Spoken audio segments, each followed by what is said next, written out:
والمرسلين سبحانك لا علم لنا إلا ما علمتنا إنك أنت السميع العليم رب اشرح لي صدري ويسر لي أمري واحلل عقدة من لساني يفقهوا قولي. قال المؤلف رحمه الله تعالى نفعنا بعلومه وبعلومنا في الدارين آمين. Faslun fil masyi alal khuffaini. Ini suatu pasal pada menyata hukum menyapuh atas dua moza. Khuf ni mana dua sarung kaki lah. Yang diperbuat daripada belulai dan kulit. Dia panggil moza. Dia panggil moza. Dalam bahasa lama dia panggil moza lah. Bahasa baru gapo dia panggil tak tahu. Bukan stuking lain. Stuking itu jawarib, jawarabah. Kalau kita syedau, syeamak, dipanggil moza. Bermula menyapuh dua moza itu harus tu khabar lah, pada wuduk. Dan jika pada wuduk yang sunat sekalipun, seperti ni misal wuduk yang sunat, wuduk yang dibahrukan dia. Wuduk tajdik, sunat juga. Tidak pada mandi fardu dan sunat. Kalau mandi tak boleh nak sapuh, dia kena buai, kena pecah. Seperti mandi junub dan sunat Jumaat. Akan satu di bawah sikit. Menyapuh dua moza itu sabit ya dengan hadis yang sahih. Ya sabit daripada Rasulullah sallallahu alaihi wasallam. Kata Imam Nawawi, ijma' para ulama bahawa harusnya menyapuh di atas dua moza ketika safar ataupun hadar. Boleh belaka. Cumanya kalau duduk rumah tu ada masa dia sehari semalam. Kalau musafir tu dibenarkan 3 hari 3 malam. Itu masalah. Kerana hajat ataupun tidak, kita perlu sapuh ke tak ada kira lah. Dan hanya mengingkarikan dia akan sapuh ni oleh Syiah dan Khawarij. Kalau bukan oleh fiqh Syiah ni tak ada sapuh. Tak ada dia ni. Dia tak pakai. Dan tidak diterbilang dengan menyalahi mereka. Jadi ada kita support dengan dia pun balas lah. Mana dalil sapuh ni? Kita tengok dalil dia. Satu hadis riwayat oleh Sayyidina Ali radhiyallahu anhu wa karramallahu wajhah. Jika adalah maksud dia. Jika adalah agama itu dengan ra'yi, yakni dengan fikir otak kepala, dengan kenapakan, dengan suluh fikir otak kepala, nescaya adalah sebelah bawah moza itu terlebih utama dengan disapuhkan dari sebelah atas lagi. Adakah sapuh ke bawah? Tak ada. Atau nak menunjuk katanya agama ni laisa bi ra'yin. Syariah bukan dengan ra'yu, dengan wahyu pada Allah. Sesungguhnya saya melihat Rasulullah sapuh di atas zahir dua moza. Itu satu hadis. Hadis yang kedua, hadis banyak tu, cuma kita sebut mari 1-2 hadis gitulah, tak ada sebut semua dak. Yang kedua hadis riwayat Hammam bin Al-Haris berkata, telah kencing oleh Jarir bin Abdullah Al-Bajali. Kencing kecil betul-betul kita kencing, buai air. Sama tu. Kemudian beliau berwuduk dan sapuh atas dua moza. Maka dikatakan baginya, adakah akal perbuat ini? Beliau menjawab, bahkan saya melihat Rasulullah kencing. Kemudian beliau berwuduk dan sapuh atas dua moza. Ada tu Sahih Bukhari. Apa tu kalau kita nak dalil yang lain lagi tu, boleh silakan carilah kitab-kitab yang besar-besar lagi. Banyak lagi lah dalil berkaitan dengan hak sapuh khuf ni. Dan tidak pula pada menghilang najis. Masalah kita nak hilang najis tak boleh sapuh.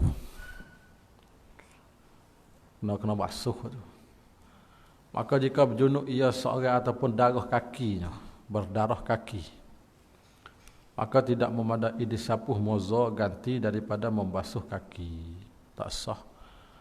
Kalau kaki kita berdarah, kita nak sapuh tak boleh, kena basuh. Kena buai tu bit lah. Kena buai pecah basuh. Dan tidak pula menyapuh sebelah moza.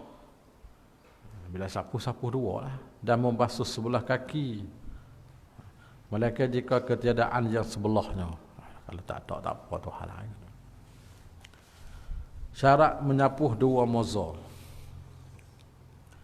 Dan baginya bagi menyapuh dua moza beberapa syarat, iaitu bahawa memulai pakai keduanya dua moza itu kemudian daripada sempurna bersuci, yakni bertaharah dengan mandi junub ataupun wuduk ataupun tayammum.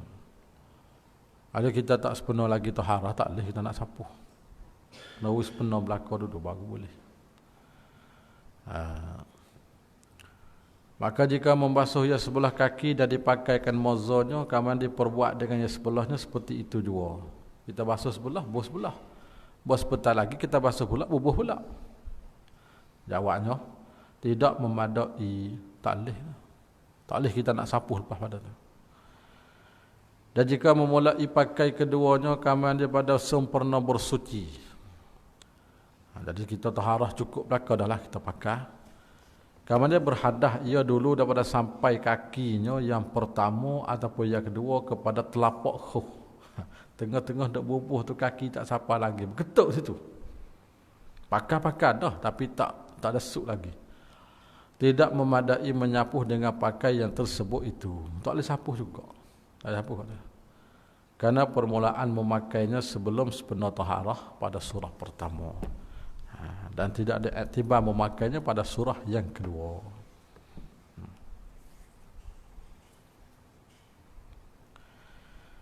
Akal satu tu sebagai dalil sikit lah. Di bawah tu. Yakni bahawa dipakaikan moza itu atas taharah yang kamilah. Sama dengan atas tu. Kerana hadis Mughirah bin Syu'bah berkata, ya, adalah aku serta Rasulullah, maka tunduklah aku supaya mencabutkan akan dua moza. Tunduk nak buat moza Nabi tu, khuh Nabi. Beliau bersabda, biarkan keduanya. Tak sah buat lah, duduk situ. Karena sesungguhnya aku memasukkan keduanya itu suci kedua. Maka beliau menyapuh Rasulullah tu, atas keduanya, yang dua khuh tadi. Itu sebagai dalil, lepas nak sempurna taharah dulu. Syarat yang kedua.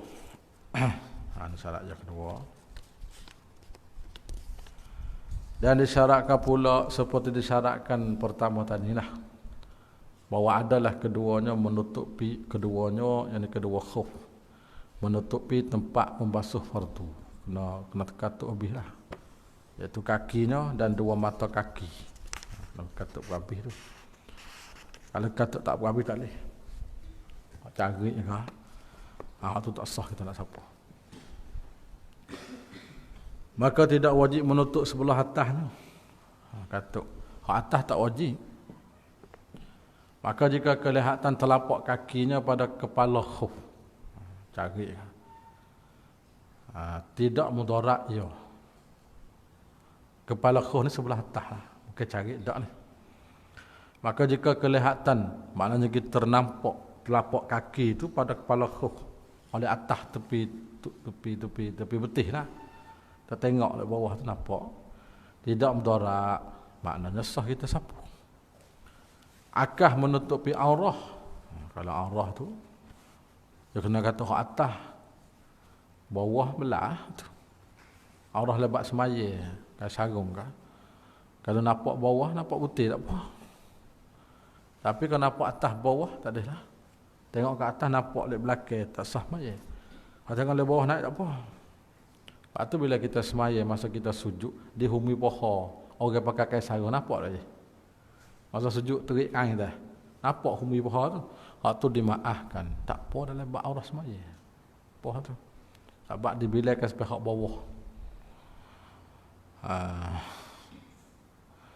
Dan menegah luluh masuk air pada yang lain daripada tempat pejahit. Itu syarat kan. Khuh yang kita nak sapuh ni, maknanya kalau kita sapuh tu air tak tak bersera dan bergerak sampai ke dalam. Tempat berjahit dia lah. Mana kena rapat ke tak. Kalau jaga-jaga lebih luas-luas tak boleh. Yang ketiga, dan lagi disyaratkan dua moza itu yang dapat berjalan berturut-turut atas keduanya. Makna kita faham pada syarat yang ketiga ni, syarat kena khuf tu yang kukuh. Yang kukuh. Yang kuat. Yang bukan apa-apa dak lah. Situ. Kerana pergi datang orang musafir pada segala hajatnya, daripada berhenti dan berjalan, Syarat yang keempat disyarat pula suci keduanya. Bahkan jika ada di atasnya najis, ia dimaafkan daripadanya. Maka menyapuh ia daripadanya barang yang tidak ada najis atasnya. Sah menyapuhnya. Jadi syarat akhirnya kita pakai tu kena suci. Kalau buat dari perbulan najis, kulit najis tak boleh. Akal satu, nota kaki. Sekalipun mozak itu dirapah, kita curi hak orang pakai. Rapah tu daripada orang lain. Ataupun dibuatkan daripada mah. Dia buat lagu mana tak tahu. Mah ni haram pakai. Tapi bila kata dia jadi khuh, boleh sapu. Ada no suku. Kalau kita curi hak orang pakai. Haram curi suku, yang orang panggil haram bukan haram zati tu. Ada aridi panggil. Ada aridi tu. Dan jika ada mozak itu daripada najis ain ataupun mutanajis dengan najis yang tidak dimaafkan, dan saya tidak harus disapuhkan dia semata-mata baik salat ataupun lain. Karena kejadian mungkin bersalat dengan mozak yang najis itu. Dan apabila tidak sah bersalat dengan sapuh atas ini mozak, maka tidak sah yang lain daripada bagai berhajat pada taharah. Hak lain teruk lagi lah. Hak tu min babil aula panggil. Karena solat itu adalah asal. Yang lain itu tabik. Hak lain. Apabila tidak sah oleh asal, maka tidaklah tabik itu dengan lebih aula lah kita sah. Masa menyapuh di atas dua moza, dua khuf. Berapa hari boleh sapu? Dan dimudahkan menyapuh. Makna dimudah ni dibagi ruksah lah. Diberi kemudahan. Menyapuh bagi orang mukim. Orang mukim ni mana orang tak musafir ke mana-mana. Sehari semalam. Kita ada rumah boleh nak sapuh tak masalah. Sehari semalam boleh. Apa? Dan bagi orang yang musafir safar qasar. Safar qasrin ni mana safar qasar semaya. 3 hari 3 malam. Itu kalau kita musafir 3 hari 3 malam. Boleh kita sapuh. Bila sampai 3 hari 3 malam kita pecah. Ambil wuduk semula, bubuh semula pula. Tak ada apa. Bila semula pula. Yakni masa untuk menyapuhkan dua moza untuk orang bermukim itu sehari semalam. Orang musafir itu 3 hari 3 malam. Itu masa dia. Dalilnya hadis Safwan. Maksudnya Rasulullah menyuruhkan kami menyapuh atas dua moza apabila kami mempermasukkan keduanya atas tuhu. 3 hari 3 malam apabila kami dalam perjalanan. Dan sehari semalam apabila kami bermukim. Dan tidak kami mencabut keduanya kecuali dari kerana janabah. Bila hasil berjunuk, tak apalah nak buai kan. Artinya kena buai mata dah janabah. Kita nak sapuh tak boleh. Itu satu hadis. Satu hadis lagi. Daripada Surah Ibnu Hanik berkata ya. Pernah saya tanya Aisyah tentang sapuh dua moza. Maknanya aku pernah tanya Siti Aisyah dari bab sapuh khuh ni. Maka berkata Aisyah, angkat. Angkau tu kitab bukan angkat. Engkau tanyakanlah Sayyidina Ali. Kitab tu pergi. Aisyah tanya, mungkin tanya Sayyidina Ali. Engkau kitab. Kerana ia Ali ni terlebih tahu dengan ini daripada aku. Maknanya Aisyah tahu juga. Tapi Ali itu lebih tahu lagi hal ini. Ia juga pernah musafir sekali dengan Rasulullah. Ali. Ditanya Ali. Maka saya pun tanya Sayyidina Ali. Maka kata Ali. Ali kata Rasulullah SAW telah bersabda. Bagi orang musafir itu 3 hari 3 malam. Orang bermukim itu sehari semalam. Itu hadis sahih. Cukup sebagai dalil. Dua hadis pun tak apa dah. Menunjukkan bahawasanya masa yang sapuh untuk musafir itu 3 hari dan bermukim itu sehari semalam. Dan permulaan masa yang tersebut, masa nak sapuh kita nak kira bila masa tu. Dihisapkan dia daripada ketika berhadah. Artinya daripada ketika selesai berhadah, yang ada ia kemudian daripada memakai dua khuf. Tidak daripada permulaan berhadah. Setengah takti lagi dan nak rayak. Dan tidak pada ketika menyapu dan tidak pada permulaan memakai. Ni, kita nak bila sehari semalam, nak bila 3 hari 3 malam ni bila ke mana? Bila selepas berhadah. Masalah kalau kita kata subuh tadi ambil air semaya sudah pakai khuf. Sudah semaya subuh pak ketuk. Situ. Ambil masa kita ketuk kalau je pukul ni, pukul ni tu. Ambil di pukul ni tu kalau kita tidak musafir, daripada pukul ni pagi tadi sampai pukul ni esok pula sehari semalam. Selesai berhadah. Bubuh pula masalahnya kita kata dia lepas subuh tadi pun tak ada ketuk. Zuhur tak ketuk lagi pukul 2.30 ni. Sakit punggung dia. Tak ada ketuk. Semaya subuh dengan zuhur ni wuduk sambung. Lepas satu lagi pukul ni berketuk. Maka dikirakan sapuhnya start di pukul ni hab ketuk tu sampai pukul ni maghrib esok sehari semalam. Maka logam safi bila lagi 3 hari 3 malam. Lagi pula masalah berhadah tu akhir berhadah, bukan di humi berhadah. Adakah humi berhadah? Orang ketuk panjang. Lari semenit ketuk. Kira di hujung tu bukan dia mula ketuk. Apalah. Dan orang yang asi dengan safarnya, orang yang deraka lah, orang buat maksiat. Dan yang haim tu mana orang, haim tu bahasa Arab tu, orang yang hanyut. Bukan hanya di air, orang yang pergi tak tahu arah tuju, tak tahu pergi ke mana. Tak tahu kata nak pergi ke mana-mana tempat, pergi. Tak ada tempat tuju. Pergi jauh dah. Beribu kilo dah. Menyapuh keduanya seperti orang mukim. Dia bukan hukum safir. Dia nak buat 3 hari 3 malam tak boleh. Orang yang asi dengan safar. Orang deraka dengan safir.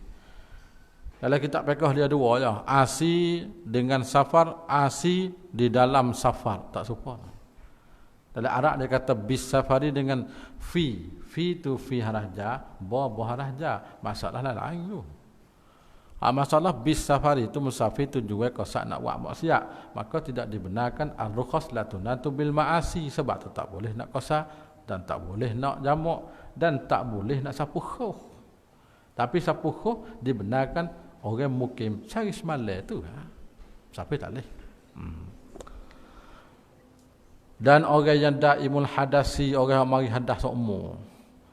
Apabila berhadah kemudian daripada memakai 2 mawzu' akan hadah yang lain. Serta hadahnya yang daim dulu. Daripada ia semaya dengan dia akan fardu. Menyapuh ia, boleh lah. Ada hak suku pula. Dan maharuh ia akan bagian yang ada yang maharuhkan dia. Dia nak buat apa boleh lah. Sebab ada sapu tu baca Quran nak pergi lah. Jika tinggal tohunya yang memakai ia atasnya akan 2 mawzu'. Dan iaitu satu fardu. Sekadar tu ya. Lepas tu dan beberapa sunat. Supaya tak nyambung lah pendek kata. Lepas tu boleh saya sunat lagi. Itu masalah daimul hadasi. Maka jika ia semaya dengan tohunya satu fardu dulu daripada ia berhadah, menyapuh ia dan mengharuh ke semaya beberapa sunat juga. Apa tu dah. Maka jika menyapuh seorang pada hadi, dia sapuh dia duduk rumah lagi. Kalau dia musafir ia, lepas tu baru tubik pergi. Ataupun menyapuhnya dalam musafir, masa sapuh duduk tengah musafir, kalau dia jadi mukim, artinya sampai rumah. Ataupun dia beradu niat bermukim. Dulu daripada lalu masa sehari semalam pada 2 masalah ini. Nascaya menyempurna ia menyapuh mukim. Boleh hak tu lah. Hak musafir tak boleh sapuh lah. Dua masalah. Kalau kita sapuh duduk rumah, pagi, tengah hari kita musafir, boleh hak sehari semalam lah. Kalau kita sapuh tengah perjalanan, tiba-tiba sampai rumah, boleh pun sehari semalam juga. Bersalahan jika sudah lalu masa sehari semalam, lepas dah. Itu kena buat. Maka wajib atasnya menanggalkan mozo, kena buat, cabut. Karena habis masa pada masalah pertama. Masalah pertama tu masalah hak bermukim tu. Dan wajib pula pada masalah yang kedua. Masalah yang kedua, masalah musafir, cuma dia sudah jadi bermukim, tu masalah yang kedua. Kaifiat menyapuh dua mozo. Cara kita nak sapuh, lagu mana cara dia. Dan yang wajib pada menyapuh khuf, nama menyapuh juga. Asalkan nama sapuh sudahlah, sapuh lagu mana ikut. Jika ada ia sebelah atasnya, atas khuf. Dan jika dibasuhkan dia sedikit sekali pun, seperti dihantar tu nak nung satu lagi cara tulis dia. Seperti dihantarkan tangan yang basah atas kura-kura khuf, tempat bonggok dia, kura-kura khuf. Ataupun di titik air atasnya, titik air sikit, memadalah. Tak apa dah tu. Tu bila kata sapuh dah tu. Itu kita bila kata sapuh dah. Balik Zuhir. Dan tidak memadai menyapuh atas batin, nyapuh di dalam. Tak sah, sapuh kena luar lah. Dan atas tumit. Dan pada tepi dan di bawah, tak mada belakang tu. Jangan atas tu. Atas tu, tepi, kalau ambil tepi atas tak sah. Tumit tak kak. Hak batin di dalam tak sah kak. Sapu atas saja. Atas tempat bongok kaki dia. Sikit tu. Dan sunat pada menyapuh mozo dengan digurih. Digurih tu kita buat garis lah, gurih dengan anak jari. Daya aula pada kafiat bahawa dihantar tangan kiri di bawah tumit, tu buat tengoklah. Dan kanannya di atas belakang anak jari kaki. Buat tengok. Tak ke mana. Maka dilalui yang kirinya kepada hujung anak jari kaki dan yang kanan kepada akhir betis. Tak ada payah dia cuba tak buat kaki tengok. Tangan boleh buat. Habis. Perkara membatalkan menyapuh mozo. Ini batal. Dan batal menyapuh mozo dengan salah satu daripada 3 perkara mubtilat. Nawakid. Benar hak batal sapuh khuf.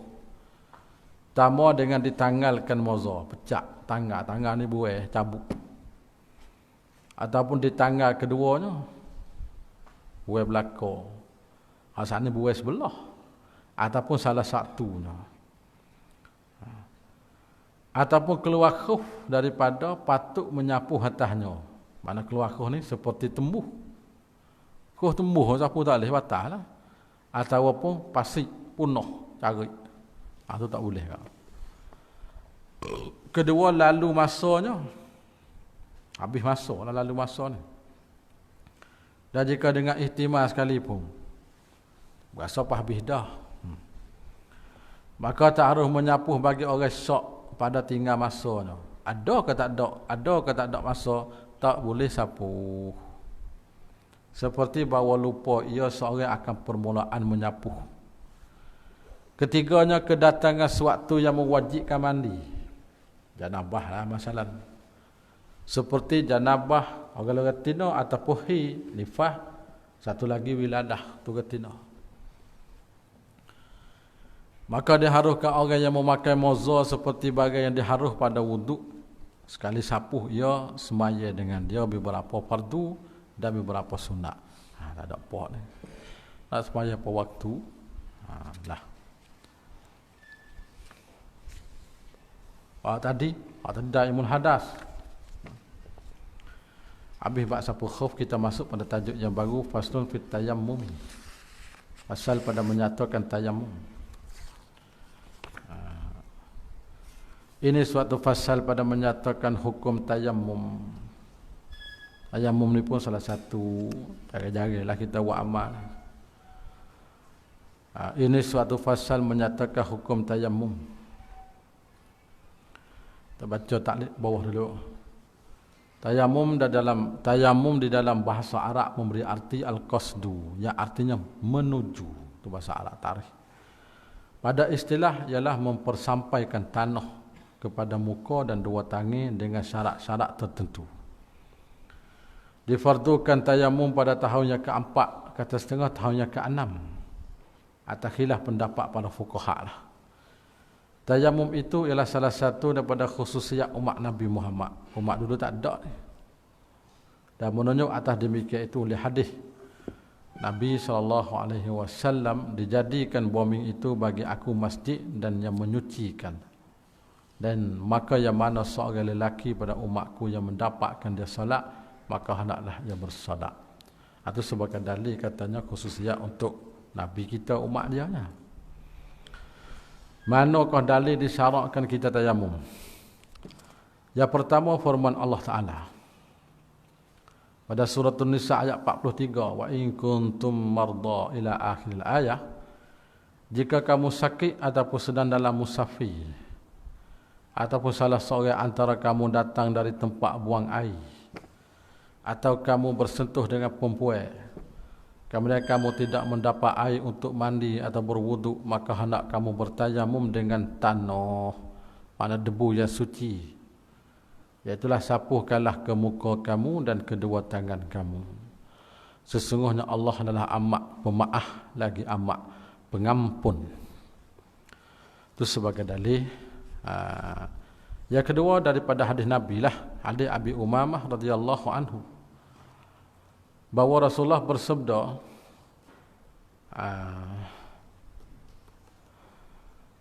dijadikan bumi semuanya itu untuk aku dan umatku, akan masjid dan perkara yang menyucikan. Maka di mana sahaja mendapatkan seorang laki-laki pada umatku oleh salah, maka di sisinya masjid dan tuhur. Situlah nak semaya, nak tayamum pun situlah. Dalil yang ketiganya ijma' para ulama muslimin atas disyarat tayamum ganti daripada wuduk dan mandi pada kelakuan tertentu. Habis naik ke atas. Syarat-syarat tayamum. Bermula syarat tayamum itu 6 perkara. Pertama, tahqiq uzur. Makna tahqiq uzur ni uzur sungguh lah. Itu makna tahqiq uzur. Dengan sebab safar ataupun sakit. Musafir pun uzur juga. Itu yang pertama. Kedua, masuk waktu semaya dengan yakin. Maknanya kalau kita nak tayamum belum waktu tak boleh. Nak tayamum mesti waktu dulu baru boleh. Maka tidak sah tayamum orang syak padanya, yakni pada masuk waktu. Masuk tak lagi waktu, tak boleh nak tayamum. Dan jika berbetulan masuk waktu sekalipun, padahal masuk dah, tapi dia sendiri tak yakin, maka tak boleh.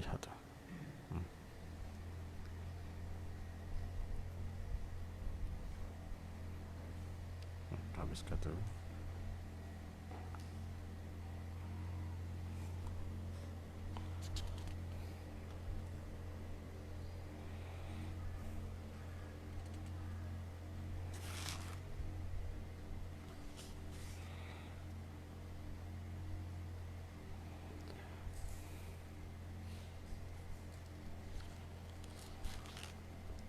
Ketiganya, akah sana. Mencari air. Bila kita nak tayamum, cari air lebih dahulu. Kalau tak ada baru boleh. Pada tempat duduknya, tempat yang kita ada. Dan pada taulannya, di kawai-kawai sahabat kita. Maka jika tidak dapat, hendaklah mencari pada pihak kelilingnya dengan dilihat. Cari sekitar tempat kita duduk tu. Ke satu di bawah. Yakni jika yakin orang musafir ataupun orang bermukim akan ketiadaan air di kelilingnya, nescaya bertayamum ia dengan tidak mencarikan air. Kalau kita dah yakin kata air tak ada, tak payah cari. Masalah kena cari, masalah kita tak yakin. Duk berasa-berasa pun ada. Dan jika bertawahum akan ada air, berasa pun ada, tapi bukan yakin. Dan saya mencarikannya air daripada kenderaan dan rufqah. Rufqah tu sahabat yang musafir sekali lah. Dan tilik di keliling kelalainya. Tengok tepi-tepi tu. jika ia berada di tempat yang sama daripada bumi, tempat sama rata lah, bukan tempat bongkok tinggi bukit dah. Maka jika ia berhajat kepada taraduk, makna pergi datang nak pergi carilah. Nescaya bertaraduk ia pada jihad yang empat, depan, belakang, kanan, kiri, pergi cari. Koda nazarnya, koda tilik pada tempat yang sama tinggi, koda kita nampak tengok. Jika selamat atas dirinya, itu perkara lagi. Kalau bahaya tak segilah. Dan harta dan terputusnya daripada rifqah dengan koda hadul gausi. Hadul gausi itu ulama tabik, iaitu koda 400 hasta ataupun 184.8 meter. Itu 400 hasta. 145 meter lah. 185 meter lebih kurang. Hadul gausi dia panggil. Hak minta tolong. Maka jika tidak dapat air, tayamum lah. Dan jika yakin ada air pada satu tempat, nasihat menuntukkan dia akan air itu pada hadul kurbi. Hadul kurbi jauh mana? 4,000 langkah. Dah juga 4,000 langkah tu.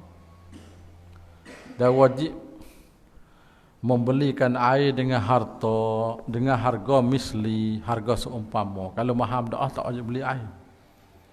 Jika kuasa atasnya atas harga misli dengan nakak ataupun lainnya. Nakak tu dengan duit lah. Serta tidak berhajat kepada. Kalau kita perlukan duit nak guna lain, tak payah beli. Tayamum. Air ada orang nak jual, tapi duit kita kena buat kot lain. Tak boleh beli. Sebab kita berhajat ke duit. Dan tak wajib membeli dengan lebih daripada harga demikian, itu harga misli. Harga air itu mahal sangat, tak wajib beli. Jikalau sedikit sekalipun, bukan lebih banyak pun. Akan tetapi disunat membeli air apabila lebih atas harga misli. Cuma sunat. Tak apalah lebih sikit sebanyak mahal pun kita belilah, nak ambil wuduk. Padahal ia kuasa atas membelinya. Dan tak wajib menuntut air pada hadul bu'di. Hadul bu'di ni bagai yang lebih daripada 9,000 langkah. Jauh dah tu. Itu yang panggil jauh. Bahkan harus baginya tayamum, tak payah cari air dah tu. Keempat. Tak apa ke tak? Ni lagi. Maka jika diwahamkan ada air, mana waham ni makna berasa lah. Berasa rasa pak ada air tapi tak yakin. Hendaklah dipergi kepada tempat yang diwahamkan itu. Dia cari tempat berasa air dia tu. Sekira-kira kau dah sampai anak panah. Jauh mana? Kira-kira 80 meter tu. Kau dah anak panah sampai. Dia tidak nak panah. Kalau kita panah lepas nak panah lagi. Hari panjang mah lepas. Dia jatuh tu lah jauh mana? Sekadar tu lah. Anak panah tu dah sampai 1 kilo atas dia jatuh. Kita boleh kata kalau 100 meter tu pun jauh dah tu. Nah, panah. Sekadar tu lah. Iaitu jika hasil sewaktu sampai suara teriak kepada taulan. Artinya panggil hadul gausi. Hadul tadi berapa dah? 185 meter. Itu lebih kurang. Serta mereka itu dalam hinga banga. Dalam bising. Maka jika tidak, hendak ia tayamum.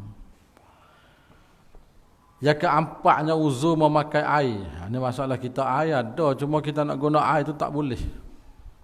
Dengan bawa takut daripada memakainya air itu atas hilang nafas. Hilang nyawa lah. Kalau guna air, mati. Tak sawakah tayamum. Ataupun manfaat anggota.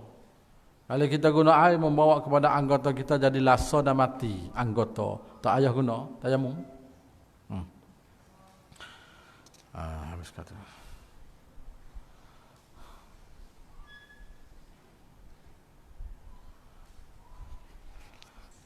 Ke satu sikit. Di dalam kitab Mu'tamad fi Fiqh Syafi'i bagi Dr. Muhammad Zuhaili. Dibuka kitab ini majlis lah.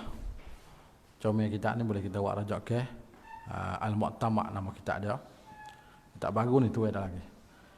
Membilakan teruzur daripada memakai air itu, air ini termasuk dalam asbabut tayammum. Bila kata sebab tayammum tu uzur pakai air ni. Dan demikian itu dengan sebab kedatangan sakit atau luka atau takut sakit si memakai ke air atau bertambah sakit ke teruk. atau lama sembuh, ataupun adalah air itu menyebabkan aib yang keji, jadi paruk kah pada anggota yang zuhir. Maka pada ini halat, ini kelakuan-kelakuan teruzur pada syarak memakaikan air dan wajib ia tayammum. Dalilnya kerana hadis Jabir radhiyallahu anhu. Maksudnya telah keluar kami dalam satu perjalanan ni. Masa dia lah, maksudnya Jabir duk cerita hal dia. Maka mengenai seorang laki-laki pada kami akan batu. Kebah, kena batu. Maka dia luka ke kepala. Coh kepala. Kemudian ia bermimpi. Lepas tu tidur malam tu mengigam mimpi tu air mandi. Lalu ia menanyakan sahabatnya. Kawan mimpi ni, kawan kepala luka lagu mana kena mandi ke mana? Adakah kamu mendapatkan bagi aku kemudahan? Mana keharusan pada tayamum? Boleh ke tak kawan nak tayamum? Kata mereka, tidak. Tidak kami dapat bagi akau keharusan. Tak boleh, mu kena mandi. Awak mimpi ni. Dia uzur dah kepala luka lah. Dan akau kuasa tahu air. Maka mandi. Bila mandi, kemudian maka mati. Sebab dia. Mati. Maka tak kala kami datang atas Rasulullah. Klik mari dah lah. Dia ceritakan dengan demikian tu kepada Nabi. Maka sabdanya, membunuh mereka itu akan dia. Dia mau bunuh dia ni. Salah kata bunuh dia padahal tak kali. Mana ada hukum fatwa kata kena mandi tu supaya bunuh dia tak sebab. Mudah-mudahan Allah Ta'ala membunuhkan mereka. Tidakkah kamu menanya? Harana tak tanya. Ketika kamu tidak mengetahui, tanyalah dulu bila tak tahu. Sesungguhnya ubat kejahilan itu ialah menanya. Bila kita tanya, hanya dihilang jahil. Sesungguhnya memadaikannya bahawa bertayamum, maka membaruk di atas lukanya akan pucuk kain, kawan disapuh kena atasnya dan membasuh sekalian tubuhnya. Itu di antara dalil yang menunjuk kata uzur. Habis kata. Dan seperti demikian itu juga bawah. Termasuk dalam uzur memakai air itu sejuk yang bersangat teh. Kalau sejuk berdoa ni boleh kita pakai tayamum tak? Sejuk sangat boleh tayamum. Lepas tu dalil tu kita sebutlah insya-Allah atas cerita tu. Sejuk. Muka di sana. Dan masuk pada uzur itu barangnya apabila ada air pada hampirnya. Air duduk dekat dengan kita. Cuma kita nak ambil talih. Dan jika dikosakkan dia, mana kita tuju ambil air, takut ia atas dirinya. Takut. Telagor dekat ya, tapi rimah duk musim 3 ekor. Kaca-kaca.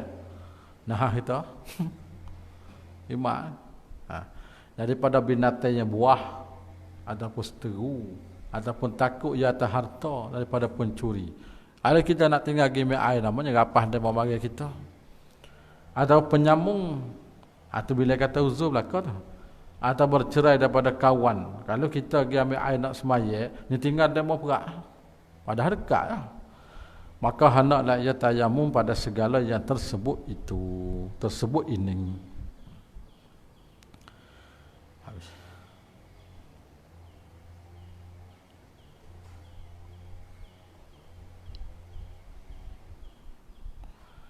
Dan kelimanya berhajat ia akan air kemudian daripada dituntutikan dia. Jadi kita perlu pada guna air lah. Kita nak minum, nak menanak, nak wak makan, wak gapo tu. Kalau kita ambil air semaya, nama kita nak menanak makan tak boleh. Tayamum. Berhajat ni kerana dahaga binatang yang dihormati. Seperti kerana meminum dirinya. Kita sendiri nak minum.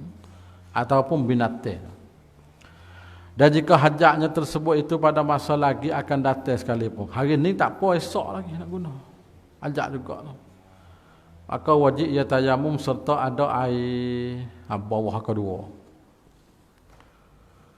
Atau dikatakan binatang yang muhtaram, yakni yang dihormati pada syarak, iaitu binatang yang haram akan membunuhkan dia. Seperti anjing yang tidak akur, yang tidak bekan. Anjing ni bukan boleh bunuh. Kalau anjing yang berjuru bunuh tak boleh. Anjing yang boleh kita bunuh, anjing yang biasa mengarut. Enak aje orang al-kalbul akur, maka boleh bunuh tu. Yang tidak mudarat padanya dan tidak manfaat atau pendapat muktamad. Bahkan dinakan dari kitab Majmu' Nawawi pada tempat ittifaq atas tu. Tak boleh bunuhlah tu. Maka keluar yang kata muhtaram seperti murtad dan orang berzina muhsan. Hak tu tak kena hormat tu. Bila apa situ? Tak lebat tayamum. Gini baik. Air kita ada sekali dengan kita orang murtad. Adakah kita boleh ambil air taruh untuk orang murtad minum dan kita nak tayamum? Tak boleh. Kita kena guna air saat ni untuk ambil wuduk. Orang murtad duduk dah apa situ. Sebab orang murtad bukan muhtaram. Situ. Orang berzina muhsan. Orang meninggalkan semaya bukan muhtaram lagi. Dan kafir harbi bukan juga. Dan anjing yang menggigit anjing habakan. Kalbul akur. Maka jangan diberi minumkan mereka itu. Maka hendak mengambil wuduk dengan air itu. Tasawilah. Air itu kita guna untuk ambil air semaya. Dan keenamnya tanah yang suci. Nak tayamum tu ya kena tanah. Syaratnya keenam ni. Lagi tidak mustakmal. Tanah ni dia ada juga mustakmal. Bukan kata air saja. Yang ada baginya debu. Tanah tu hak ada debu. Debu halu-halu. Dan masuk pada tanah itu segala bagainya, yakni bagai tanah. Ikut tanah ke apa? Tanah merah, tanah hitam, tanah ke apa? Asal tanah. Jika tanah ubat sekalipun, tanah tu orang buat ubat. Tak apa. Seperti batu kawi. Itu jenis buat ubat. Dia bau. Apabila ditumukkan dia. Boleh juga tu. Dan yang dibakar daripadanya selama tidak jadi habu. Kalau bakar jadi habu tak sirah. Hak bakar saja. Pengabatan merah lah. Ada bakar sikit kita tumuk-tumuk. Boleh tu. Pasal asal jenis tanah. Ini muzahak kita ni. Dalam muzahak demo lain. Ikut demo lah tu. Kesatu. Ini syarat ialah syarat sah tayamum di si jumhur fuqaha. Dan fardul si fuqaha maliki. Akan tetapi berkata fuqaha Hanabilah bahawa adalah tanah itu yang haruh. Nak tanah haruh. Jikalau bertayamum seorang dengan tanah yang dirapahkan ataupun tanah makbarah yang diulangi bungkar mana gali ataupun tanah masjid, maka tidak memadai, tak sah tu pendapat Hanbali. Dan tidak sah tayamum dengan tanah bercampur dengan tepung. Tepung ni debu tepung. Dia bukan tepung bacing budak tak pakai tu. Abang kita pakai tepung belakang kita sini. Tepung ni kita ni ceklat buat tepung belakang. Murat dengan tepung, gandung debu tepung. Dia pakai tepung. Campur dan kapur tak boleh. Tak apa lah. Dan jika sedikit bercampur sekalipun tak boleh. Dah pasir yang halus. Tak ada. Dan debu tembikar. Debu tembikar ni supaya kita kata terpayar pecah, pasu pecah tu kan. Tu tak boleh kan. Debu tembikar.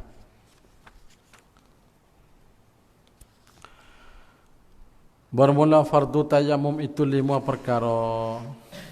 Ini fardu tayamum.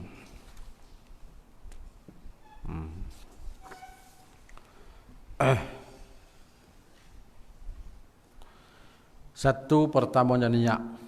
Dalam bab wuduk, bab apa pun niat lah, tak tinggal bab mandi pun. Niat tu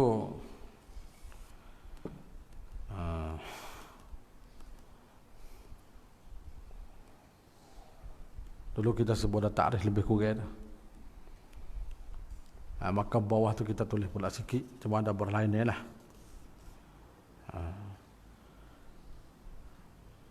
Baca hak atas dulu. Yakni niat mengharuhkan semaya ataupun tawah.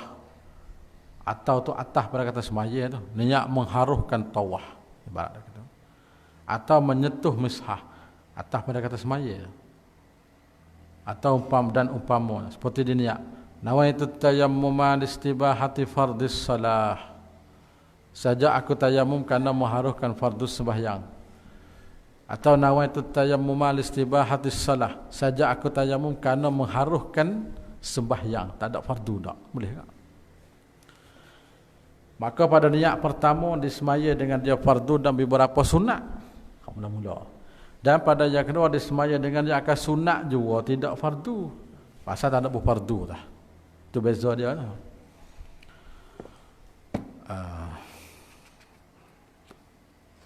Aku satu lah sikit. Niat dari segi bahasa berarti mutlaqul qasdi, semata-mata qasad.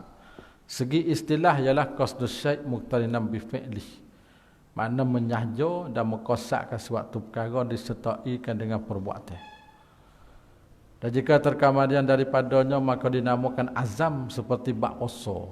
Jadi kalau kita lepas belakang pada perbuatan kita tak panggil niat, panggil azmun qaimun maqaman niyah. Bab puasa kan. Puasa ni kita niat malam, puasa esok lagi. Panggil azam. Yang qaimun maqaman niyah. Kerana yang jatuh pada bab puasa itu dikatakan azam yang ada pada tempat niat. Oleh kerana darurah, kesusahan menantikan fajar. Nak nanti niatkan dengan fajar payah. Nak sekali tu. Sebab tu niat awal. Bahkan berkata ulama wajib didahulukan niat pada bab puasa kerana ihtiyati. Sebab kalau lepas pada naik fajar niat tak jadi. Apa lah? Itu dia bab puasa.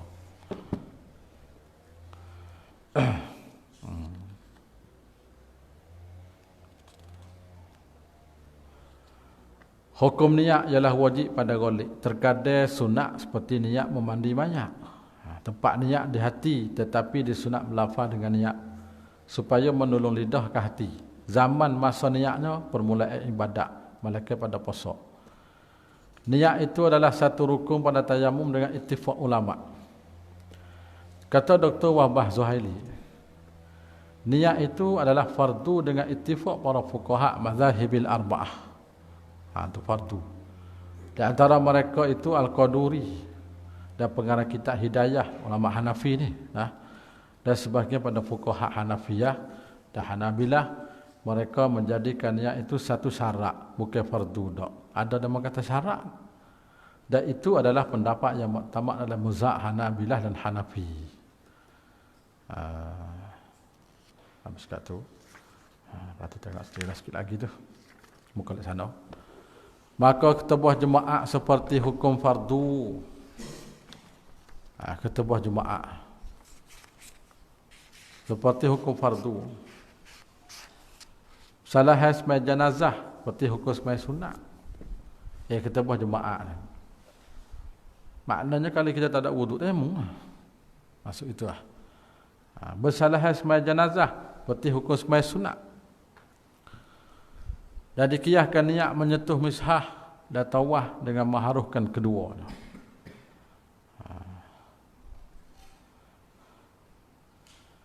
Keduanya memindahkan tanah. Ini apa dia panggil rukun yang kedua. Memindah tu kepada anggota. Tak ada situ. Dan jika ditahankan tangan akan debu yang dibawa oleh angin dan disapuhkan mukanya, memadai. Masalahnya kita duduk tepi jalan. Kereta besar lalu pak kita tak ada tangan gitu ya. Lekat debu sapuh di muka. Sah lah tu. Sah lah. Dan wajib disertakan niat tayamum tersebut pada permulaan memindah tanah. Dan dikekalkan niat hingga menyapuh satu suku daripada muka. Siapakah sapuh satu juzuk pada muka lah. Jangan putus niat telah-telah tu. Ke satu di bawah sikit. Hukum mengekali niat itu ada perselisihan di antara para fuqaha. Sebagian ulama berkata wajib mengekalkan niat itu hingga menyapu satu suku, yakni satu juzuk daripada muka, atau pendapat yang sahih.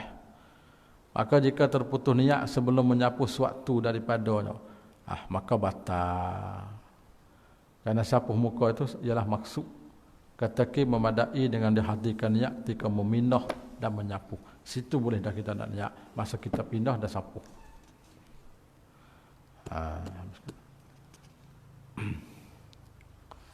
Patuh depan itu ibarat dalam kitab nihayahnya kita nak kamar gitu dah. Kita nak nihayah. Sekali dengan makna dia tu insya-Allah agak demo tengok sejelas itu. Maka jika berhadah ya kemudian daripada memindah tanah, kita pindah tanah, muka tak sapuh lagi. Harus menyapuh dengan dia dengan dibaharukan niat yang lain pula. Niat semula, tanah pindah dah. Gini kita tepuk lah. Bah tepuk kita niat. Bawa akak nak sapuh muka, puk ketuk. Niat semula, sapuh. Jangan sapuh tak niat. Nak semula. Atau niat yang lain pula. Dulu daripada menyapuh, sebelum kita sapuh. Yang ketiga, yang keempat ni, kapuh dua situ. Fardu yang ketiga, yang keempat, menyapuh muka dan dua tangan. Jadi waktu yang anggota kaki dak. Anggota tayamun dia dua, yang muka, tangan, dua tu. Serta dua siku dan dengan dua kali pukul. Iaitu sekali menyapuhkan muka dan sekali menyapuh dua tangan. Dua kali kita tepuk tanah tu. Baca kabel tu. Dan tidak takyin pukul bahkan jika dihantar tangan atas tanah yang halus debunya dan bergantung dengan tangan, berkena lekat. Makna bergantung lekat debu di tangan dengan ketendai pukul. Dan secara memadai, ya gini, masalah bukan syarat kena tepuk gitu. Letak saja tak apa dah. Agak bila kita akak naik, debu di tangan itu ada. Sudah. Kalau banyak sangat, kita getuklah tangan sikit lah, takut banyak sangat tu kita buai sikit debu di tangan tu. Habis kata. Akak satu tu bawah sikit. Adapun kafiat menyapuh muka itu maka pada dua pendapat. Cara sapuh muka. Pendapat pertama, dan ialah hak pertama ni betul, iaitu pendapat jumhur. Bahkan mendakwa Imam Haramain bahawa tidak khilaf bagi. Cara mana dia buat? Iaitu bahawa disampaikan tanah kepada sekalian kulit yang zuhir pada muka.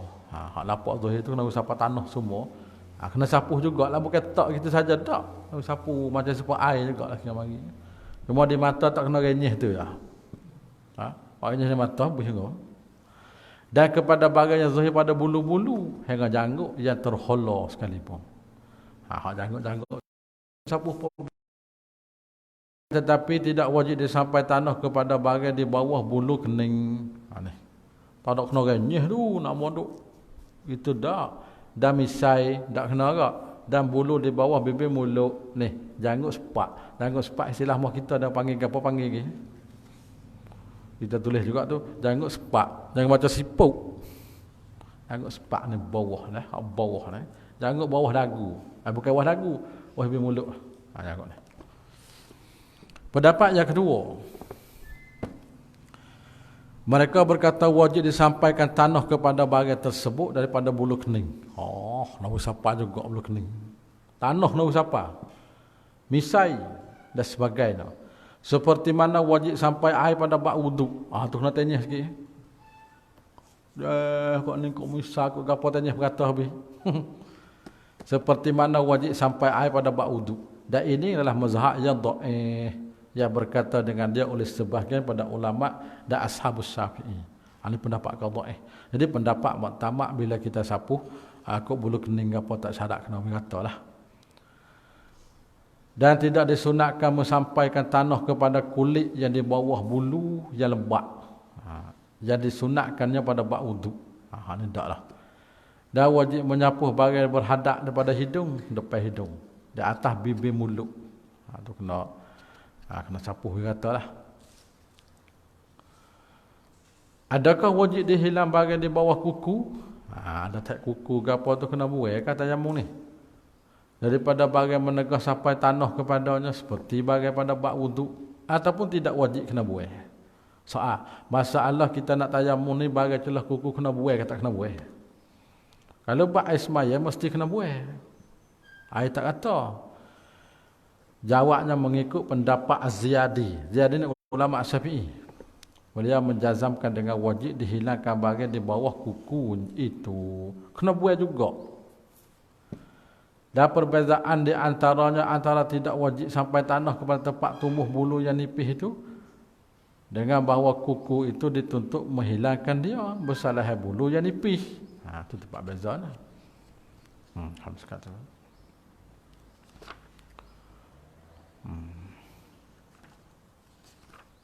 di sana lah.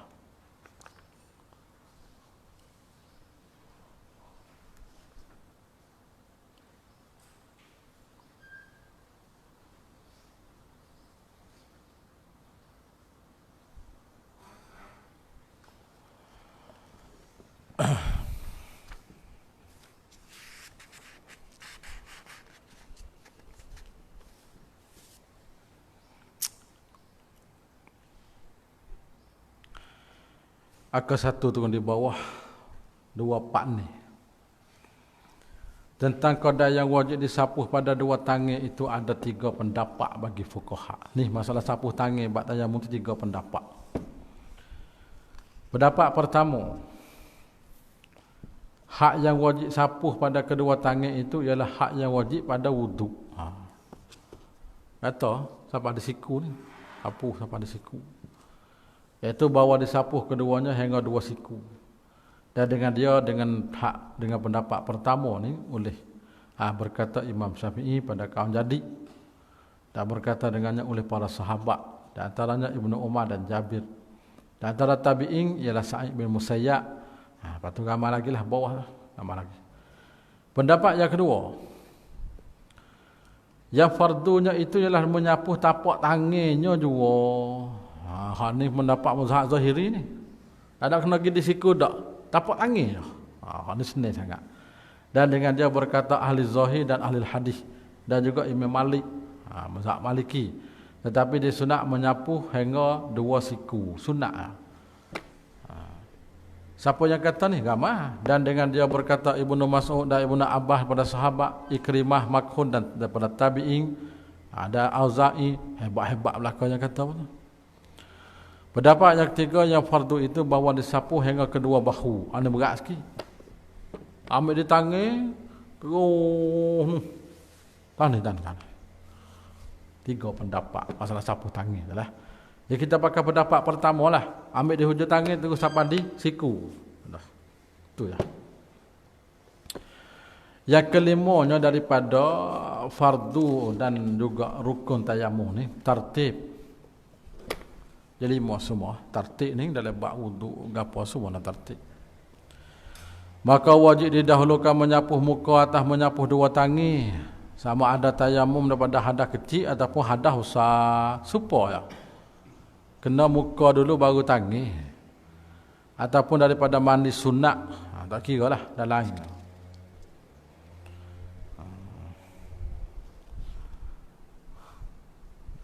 Bawah sikit lah ambil. Kata fuqaha kita Syafi'iyah, tertib itu adalah satu rukun daripada rukun tayamum. Seperti pada bab wuduk. Karena tayamum itu berdiri pada tempat wuduk. Mana berdiri, mana ganti tempat wuduk lah. Adapun bertayamum bagi hadas akbar, maka tidak diiktibarkan tertib padanya.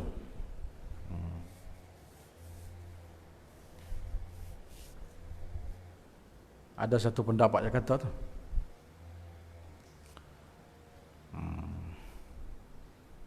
Tapi kalau tengok atas tadi, tayamum hadas besar, hadas kecil itu tak kira tertib semata.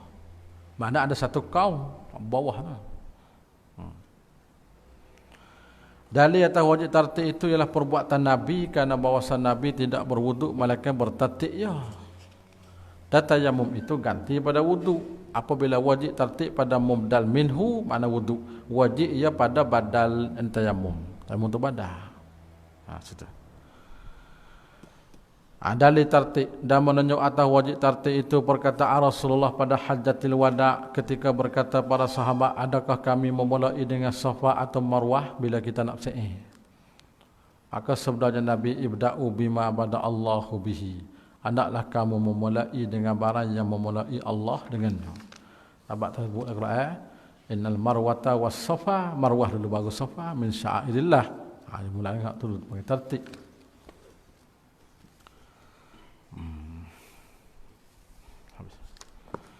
Dan ditambahi dalam kitab Majmu' 6. Saat ni 5 lah. Tambah selagi. Gapo tanah? Tambah selagi. Iaitu 5 yang tersebut. Dan mengkosakkan tanah. Tambah selagi. Mana kosak tanah hati? Dalam kitab ni 5 ya, dalam kitab Majmu' tambah lagi Qasdut Turabi. Dalam kitab Raudhah 7, tambah lagi. Iaitu 6 tersebut, hak tambahnya dan tanah. Tanah tu kena bila kata rukun juga dia. Dalam kitab Raudhah.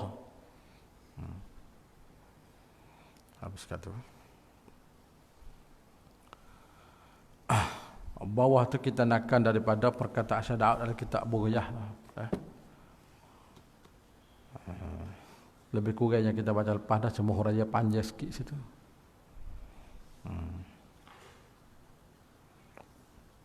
Panjang sikit pembahasan dia, kita ambil sikit lah. Syahadat Fatani dari kitab Buriyah Tutulak berkata, tidak sah tayamum itu melainkan dengan tanah.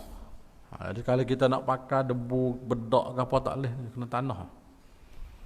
Jadi kalau ada tanah yang bercampur dengan pasir, yang ada padanya itu debu je. Tak apalah. Barang apa ada warna, ikutlah warna ke apa, hitam ke, merah ke, boleh. Jadi kalau hanguh ya sekira tidak dinamakan abu. Abu tu habu lah. Tu panggil abu. Bukan abu mana abi ayah sedak tu. Bahasa Jawi. Saya nak tulis abu. Abu tu mana habu. Ada habu. Habaan tu habu. Abu tu pada bahasa Arab juga habaan. Jadi habu angin. Jadi kalau tanah yang dimakai oleh orang sufaha, orang bodoh makan tanah. Tanah boleh tayamum. Ataupun yang dibuat ubat seperti tanah Armini dan tanah dipindah oleh anai-anai. Anak-anak itu anak-anak lah. Anak-anak. Awak pusu. Anak-anak awak sarai pusu, gapo semua.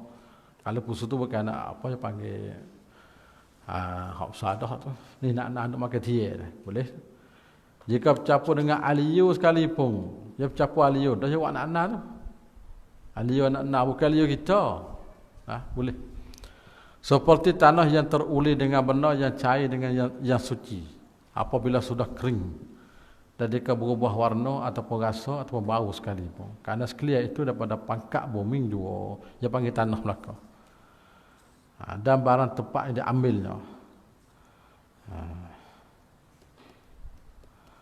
Itu panjang lagi. Muka lek sana. Perkara-perkara yang sunat pada tayamum. Dan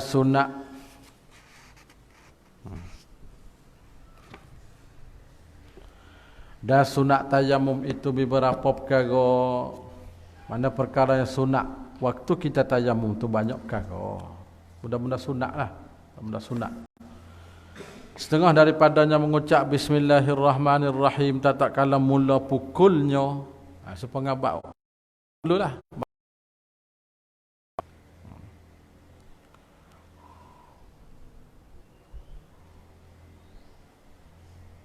Bawah sikit. Dan jikalau bagi orang berjunuk sekalipun, boleh ke bismillah? Yakni pada perempuan yang haid dan nifas. Dan isyarat dengan lafaz jikalau. Jikalau yang kita sebut sana. Jikalau bagi orang berjunuk kepada khilaf, pada demikian itu baginya ada khilaf tu. Maka kata kita tidak disunat mengucap bismillah itu bagi orang berjunuk. Seorang kata jikalau tu ghayatun lirraddi lah yang kita sebut tu. Ada ulama kata orang berjunuk tak bismillah lah. Nazam bismillah itu nazam Quran. Orang berjunuk tak boleh kata. Aulanya bahawa berkata bismillahil azim, alhamdulillah alal islam. Kata gitu. Dia buka dalam Hasyiah Tarmasi dah, syarah Hasyiah kepada Minhajul Qawim bagi Al-Mahfuz At-Tarmasi 7 jilid kitab Tabaq Darul Minhaj. Dia buka tengok situ. Dan disebut dalam kitab Majmu' Nawawi bahawa tersimpan orang berjunuk itu di atas sekurang-kurang tasmiyah. Bismillah saja. Masa husuk tu sekurang tasmiyah. Bismillah gitu ya. Akan tetapi pendapat yang rajih bahawa mendatang dengan yang akmal juga. Bismillahirrahmanirrahim. Wisuk juga. Jadi khilaf lah antara mazhab kita sendiri pun. Dan dikosakkan zikir ataupun itlaq. Dia kosak Quran, kosak zikir. Dan setengah daripada nyo sunat tayamum menyapuh muka pihak atas ke bawah. Masa kita sapuh lah, jangan ada sapuh bawah naik ke atas tu masuk lubang hidung. Tak atas turun mari bawah. Itu cara sapuh. Sunat lagu tu. Dan mendahulukan menyapuh tangan kanan atas yang kiri, sunat belaka tu. Dan mensedikitkan debu seperti dipukulkan dua tepi tangan. Bila kita tepuk aja, kalau banyak dua tepi tangan pelaga kita. Nak dia luruh. Jangan kau tu. Tak leh. Bila banyak tu, pelaga dua tepi tangan. Gitu. Gah. Kita panggil gah sikit. Gah itu dengan debu. Dan menjarikan anak jari, jangan rapat. Dan menyelakti anak jari jika sudah sampai debu antara. Dan jikalau tidak, maka wajib ia menyelakti. Dan kalau tak siapa lagi, wajib menyelakti.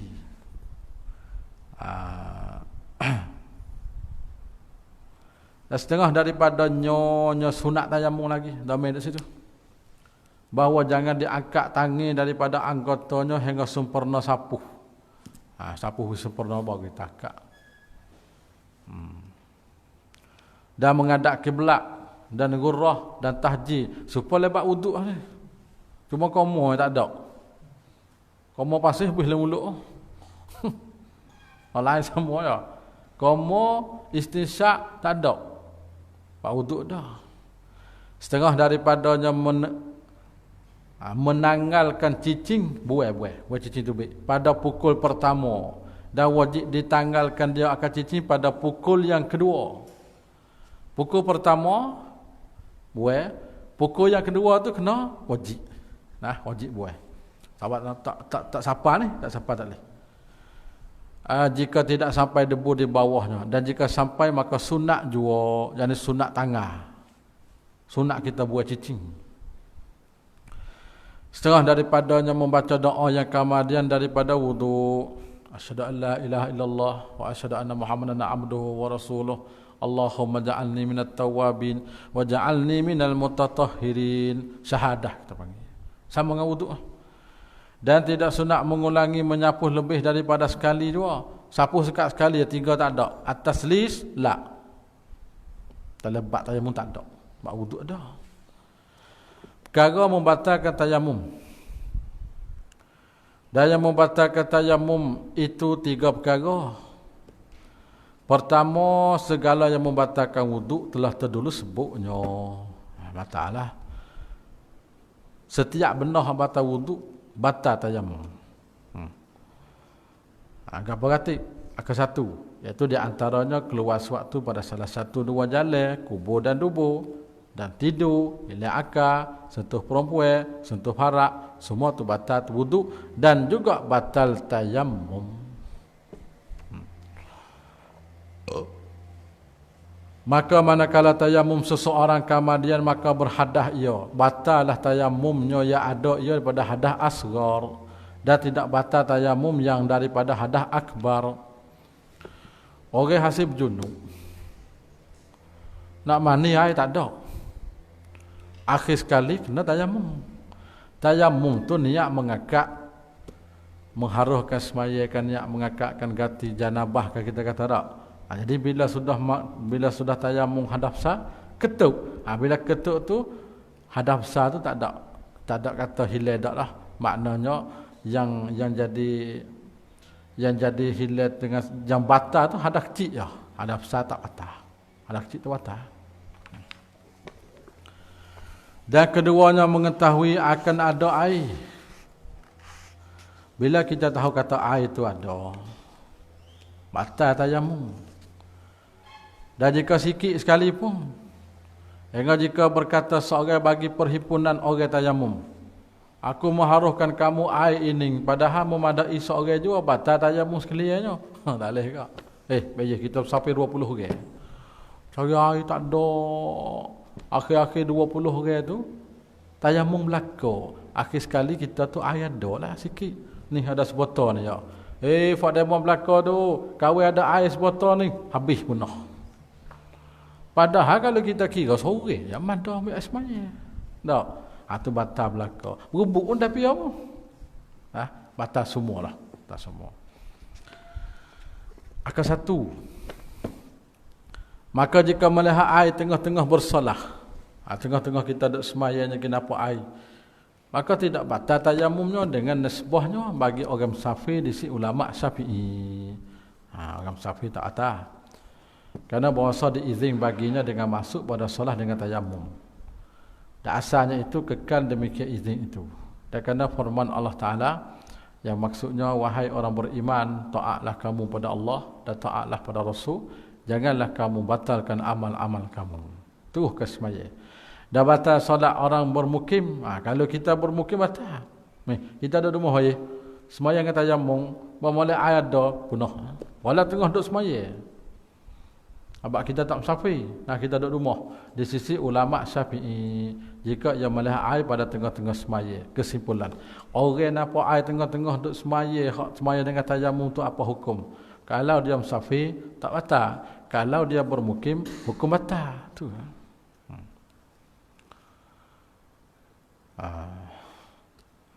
Adapun jika melihat ia akan air kemudian daripada selesai solat, sudah semaya baru jumpa air. Maka jika adalah ia kemudian pada habis waktu solat, nescaya tidak diadakan solatnya dengan ijma' ulama. Waktu habis dah. Dan jika ada ia dalam waktunya, waktu masih ada lagi, nescaya tidak diadakan solatnya di sisi jumhur ulama selain pada ulama Syafi'i. Maknanya ulama Syafi'i kena iadah. Hak jumhur tak lah. Hak kita ni iadah lah. Adapun ulama Syafi'iyah mereka berkata orang bermukim, bukan Syafi'i ni, orang bermukim itu yang adahkan solatnya, tidak yang adahkan Syafi'i yang tidak deraka dengan safarnya. Bila nampak air sudah semaya, waktu pun masih ada lagi.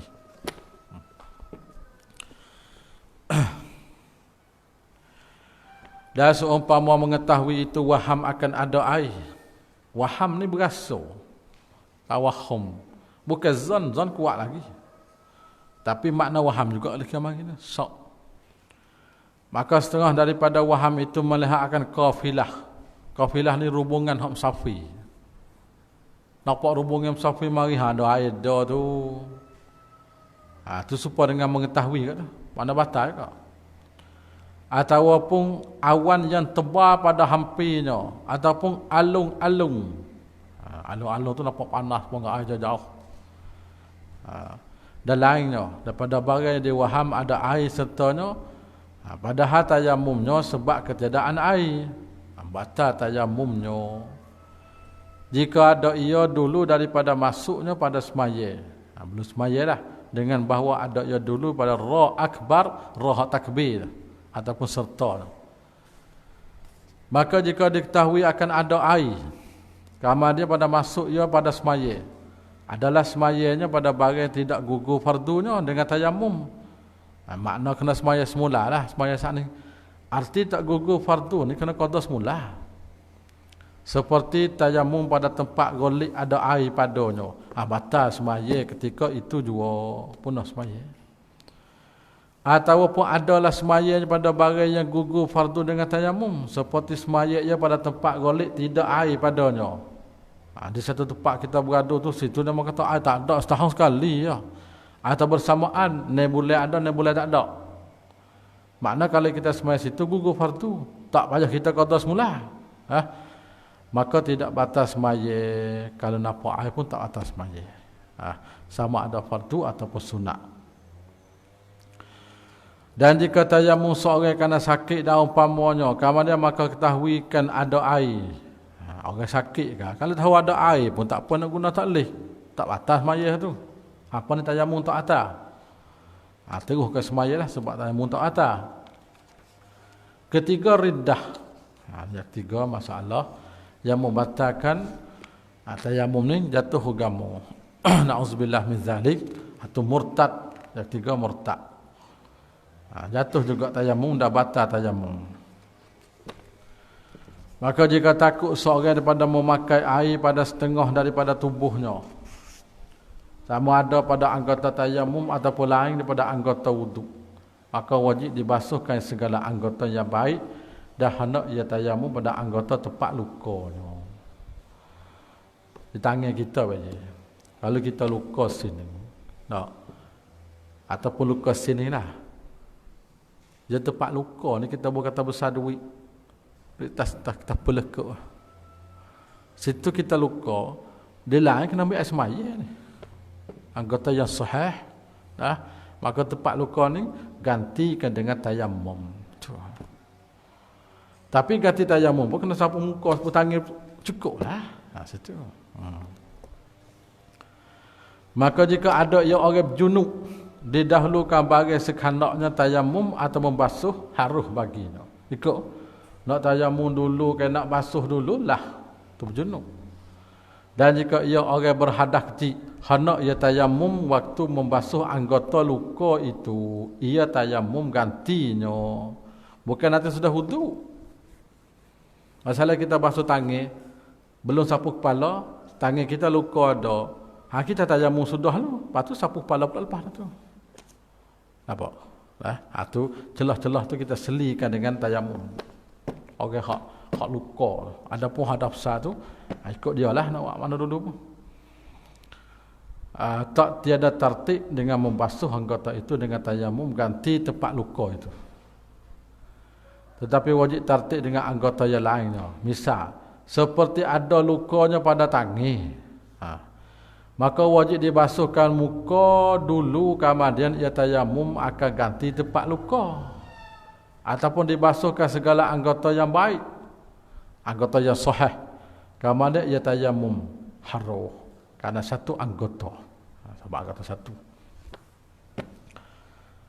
Maka tidak boleh ia tayammum akan luka tangannya hingga sudah membasuh muka dulu.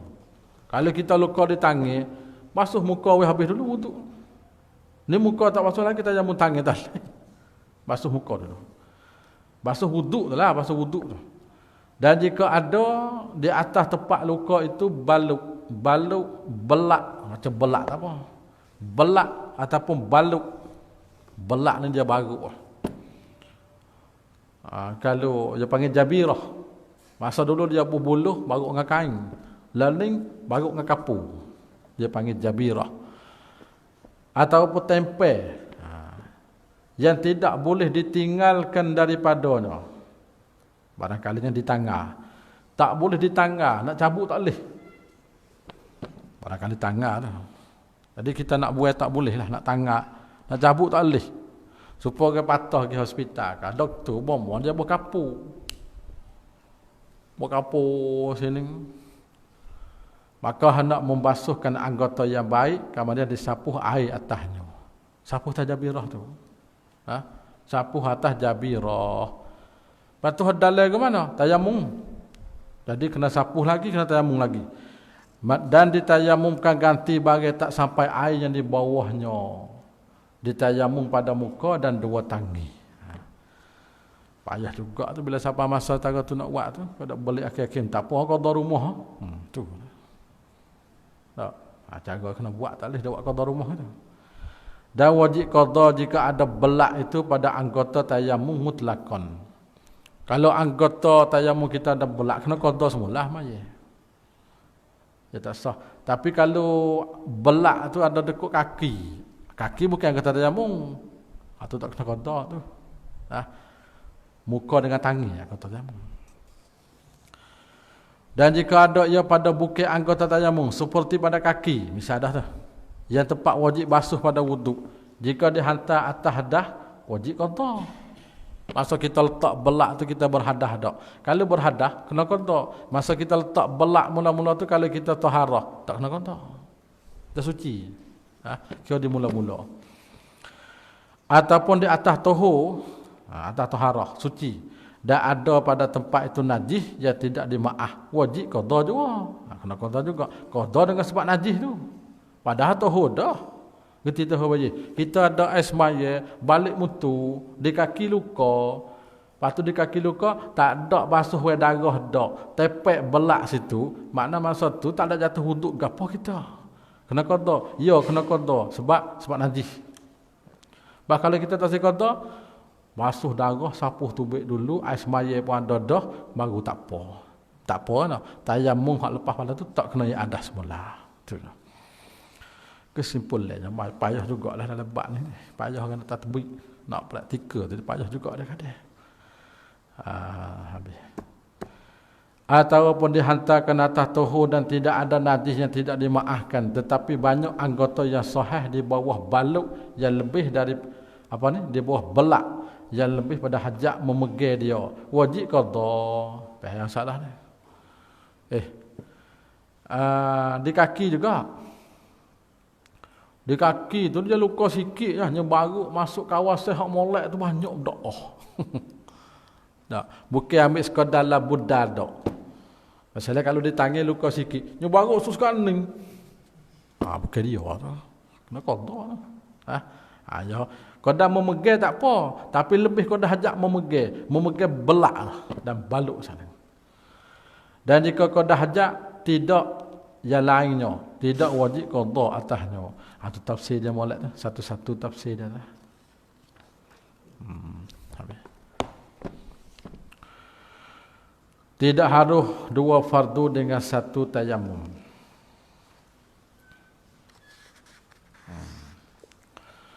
Dan wajib tayamum bagi tiap-tiap fardu. Bila nak semaya sekali, tayamum sekali. Dan semaya yang dinazarkan dia, tayamum juga. Maka tidak dihimpun antara dua semaya fardu dengan tayamum yang satu. Kita nak kapus sekali tak boleh. Maknanya kita perhasin. Masalah kita semaya jamak tak boleh juga. Kita jamak nak buat dua fardu tak boleh. Kena tayamum semula. Semula. Kalau pahas itulah tengok depan yang nak kata ke mana. Baca perhabis ni sebagai materi. Dan tidak pula antara dua tawaf fardu. Dan tidak antara semaya dan tawaf yang fardu kedua. Tak boleh kata. Dan tidak antara Jumaat dan ketubah. Ketubah suku, Jumaat suku. Satu tayamum nak pakai dua tak boleh. Dan harus baginya bahawa disemayakan fardu dan mu'adah. Mu'adah tak apalah semaya sunat. Satu tayamum pun. Dengan tayamum yang satu jua, demikian lagi satu fardu dan beberapa sunat. Akan satu di bawah. Yakni, tidak harus bagi orang tayamum itu bersolat dengan tayamum yang satu itu lebih daripada satu fardu. Zakat sah je boleh. Kerana bahawa ia taharah darurah. Maka tak boleh ia bersolat dengan dia dua fardu.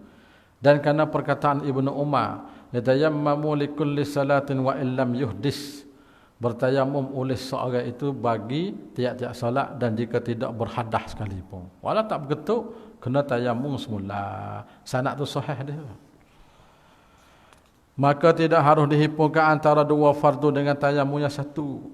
Sama adalah keduanya pada satu waktu ataupun dua waktu. Qada ataupun tunai. Seperti itu juga tak harus dihimpunkan dengan tayamum yang satu itu akan dua tawaf yang fardu kedua. Dan tidak tawaf dan solat yang fardu. Misal ada hak dalam mata pun sebut dah sana. Dan bagi mutayammim itu isi fa'il orang tayamum. Bersolat dengan tayamum yang satu itu akan satu fardu dan beberapa nawafil yang ia kena. Qiyamul lail nak buat mana lagi. Tapi fardu boleh so. Sebelum fardu ataupun kemudian. Dan baginya mutayammim itu bersolat fardu dan tawaf sunat boleh. Dan baginya bersolat segala nawafil boleh. Karena nawafil itu tidak tersakak banyak. Dan seperti demikian itu juga harus solat jenazah dengan tayamum yang satu ataupun satu fardu dan solat jenazah dengan tayamum yang satu boleh. Karena solat jenazah itu seperti sunat pada pihak harus tinggal. Pada hukum dia tu kan dikemari fardu kifayah. Tak. Malaikat apabila tertakyin atas seorang. Itu fardu inglah tak boleh tu. Fardu wajib lah. Kita beradu dulu semaya. Lepas tu insyaAllah kita baca lepas semaya pula sikit lagi. Faslun fi bayanin najasati wa izalatiha. Wallahu a'lam. Bismillahirrahmanirrahim. Allahumma aftah lana fatahna arifina wa qulubana wa ja'al a'malana khalisatan li wajhikal karim wa sallallahu ala sayyidina Muhammadin walhamdulillahi rabbil alamin.